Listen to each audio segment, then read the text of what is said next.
Kuukuwa. In a blog posted in her native Ghana in 2017, Kuukuwa Andam lamented that the case of a woman in the capital of Accra who was beaten to death because of her sexuality. Andam, who is bisexual, admitted that, and I'm quoting her, "Writing openly about these issues may endanger my career and life, but I must speak up for people like me who are persecuted." The rights of such people, both in Africa and here in Canada, has become her life's work. What's striking is how that work can have a long reach. Kuukuwa Andam was part of an Africa Day symposium at Queen's University in 2015, when she noted that same-sex relations were very much accepted in Ghana before colonization. Today, homophobia and violence against sexual minorities is a serious problem in Ghana. All duly noted a year later in the journal Global Change, Peace and Security. Kuukuwa Andam holds a master's degree from Cornell University and is a PhD candidate at Queen's, where she is also the H.R. Stuart Ryan Fellow and the recipient of several other academic prizes. She has worked for Ghana's legal aid system, serving indigent women and children, and with an NGO in Ghana that supports sexual minorities.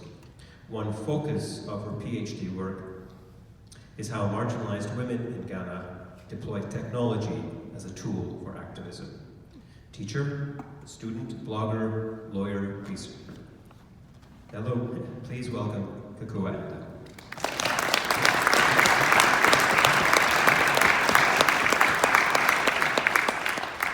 Thank you so much. So when I received my invitation to speak at this program, I shared it with my friends, and then they asked me, "Do they know that you're a lawyer?" And I said, "Sure." I sent them my CV. And then they said, "So they know that every day you get up and go to court to argue, to pursue a dispute, but they want you to talk about peace?" And then I said, "Yes, that's right." But I mean, they were right in a sense, because with my career as a lawyer, with my practice being based mostly in Ghana and then working in the legal field in San Francisco for a while, what I realized was that at the base of every single case that I had to work on was an injustice or a dispute of some sort. So whether I was assisting my client to file for a divorce, or I was helping someone to file a human rights claim against their office, or now when I serve as a country conditions expert for African LGBT asylum cases in the UK and US, at the base of each of those instances is some dispute between persons, between someone and their employer, between a person and a state. And so then the flip side of that is true, which is the fact that I believe that lawyers are the people that are very familiar with conflict, because the very nature of our job deals with having to resolve conflicts in one way or the other. And at the same time, because of this familiarity, I have also come to realize that usually just a minute or a second before conflict happens, there's a lawyer involved trying to stop it, and when peace is being brokered also, there are lawyers involved. And that ties into my background as well. So there was a little bit of my background that was shared just now, but one lesson that I learned from my background that resonated with me today in the lecture that we listened to is the fact that the mere fact that there is a war has not broken out yet does not necessarily mean that there is peace. And that so far as there are inequities and injustice, you are basically just on a pause till the next war happens. And I'm saying this because currently I'm very proud of my country and our journey towards being a stable democracy and having a free press and other indicators of a stable democracy. So in 2018, when Reporters Without Borders did a research on world press freedom, Ghana was ranked higher than the United States, higher than the United Kingdom, higher than Spain, France. I'm not going to mention Canada, so you can relax. We weren't ranked higher than Canada. testimony of the journey that the country as a whole has had towards democracy, towards trying to be more peaceful, and it was not always the case. I was born into a dictatorship, so I grew up under a dictatorship. I grew up watching just one TV channel, having only a few newspapers which could not criticize the head of state at that time. And so the fact that we could make that journey from a dictatorship to now that we have a press that's being ranked so highly, that gives me hope, and I think that it also tells of the possibility of hope for the parts of the world that are experiencing some strife or some conflict. But at the same time, it also has taught me a lot about inequity, which is why my career has dealt with trying to push back against inequity. When the lecture was presented, we heard that there are 3 factors that can generate conflict, and I saw inequity running through all of them. You know, if you talk about there being a disparity in wealth, there's inequity obviously. If you talk about the climate crisis, the fact that a lot of people are profiting from the world's climate going haywire, and so they do not care that the poorest people in the world are going to be affected, there's inequity. If you talk about heads of state that are willing to start a war, there's inequity there. And so for me, that is one major lesson that I have carried through today. Thank you.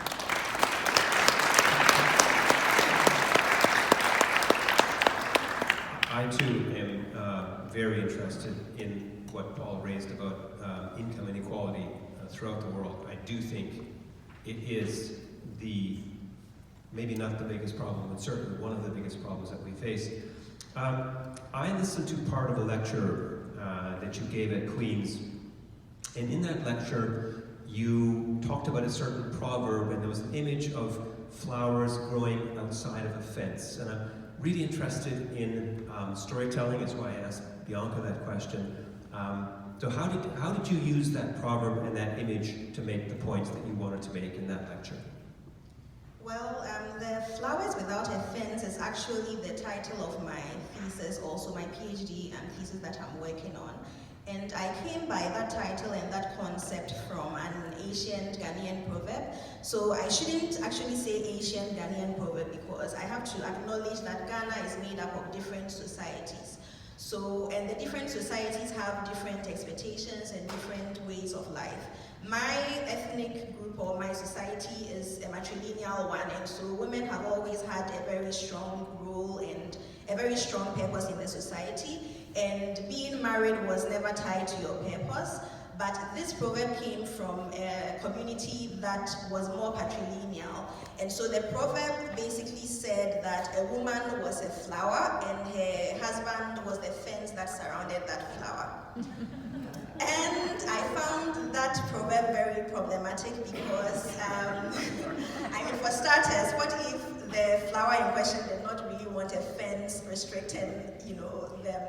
But it also made me understand the differences in perceptions of sexual minorities, especially female sexual minorities in Ghana. And that was part of the reason that sparked my research. And so that's the story around that proverb. And you're also interested in how marginalized women can use technology. So tell me more about that. How does that work? So my research basically focuses on the ways that LGBT women in Ghana are using technology to organize, to combat homophobia, to connect with each other. And I have had a lot of fascinating results from that.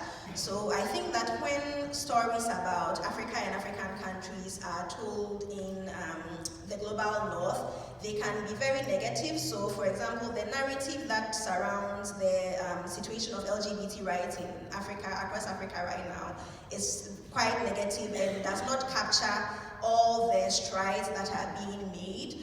And I was very impressed to see that these women were using technology to do really innovative things, where finding out ways that they could train each other about their human rights.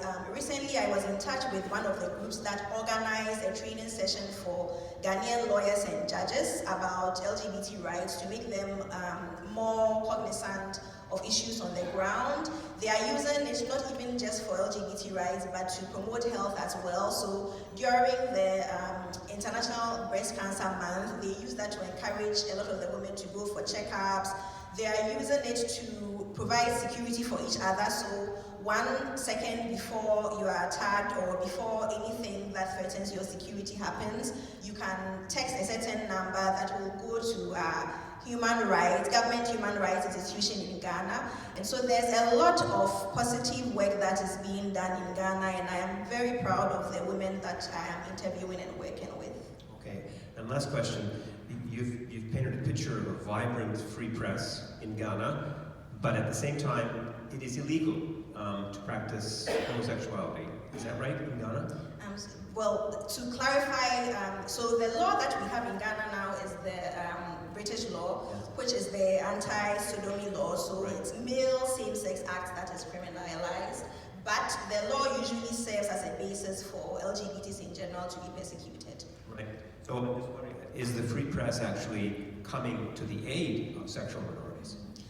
So yes and no. The newspapers themselves or media people are not being as helpful as they should about the situation, are not speaking up about injustice as much. And so the amazing thing that has happened is that sexual minorities themselves are using not just the state and private media, but social media as well to do a lot of advocacy. So for myself personally, when I decided to come out in my country because it was so unsafe for so many people, and it had reached a stage where there were actually talks about setting up camps to send LGBTs to and passing laws that would make things even more difficult. At that point in time, I became very agitated, and so I decided that even though I had come out publicly to those that knew me, I was going to come out nationally as well, because I thought that my privilege as someone that was educated and was a lawyer and had parents that were also privileged was going to make it easier for me to do that, and at least I could do some good. That was my story, but over the past couple of years, we've had the first trans woman in Ghana come out through the media as well. We've had some lesbian couples that have come out and are doing a lot of activism. We've had people that are gay that have come out. So I would say that the media has been double-sided. On the one hand, we have had some media, some journalists and other people that work in the media that have been very harmful to the Ghanaian LGBT community because of the propaganda that they have spread and the narrative that they create. But we have also seen mostly LGBTs coming to the forefront and utilizing the media. Okay. Thank you, Kuukuwa.